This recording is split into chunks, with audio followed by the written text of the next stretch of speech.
مومنو، جب تم نماز پڑھنے کا قصد کیا کرو تو اپنے منہ اور کوہنیوں تک ہاتھ دھو لیا کرو، اور سر کا مسح کر لیا کرو، اور ٹخنوں تک پاؤں دھو لیا کرو، اور اگر جنابت کی حالت میں ہو تو نہا کر پاک ہو جایا کرو، اور اگر بیمار ہو یا سفر میں ہو یا کوئی تم میں سے بیت الخلا سے ہو کر آیا ہو یا تم نے عورتوں سے مقاربت کی ہو،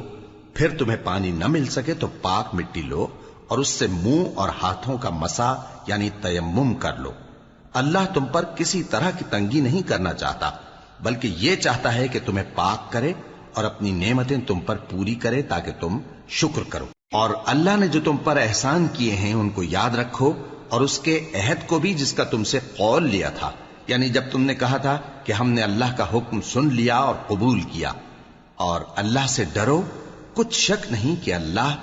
دلوں کی باتوں تک سے واقف ہے۔ اے ایمان والو، اللہ کے لیے انصاف کی گواہی دینے کے لیے کھڑے ہو جایا کرو، اور کچھ لوگوں کی دشمنی تم کو اس بات پر آمادہ نہ کر دے کہ انصاف ہی نہ کرو۔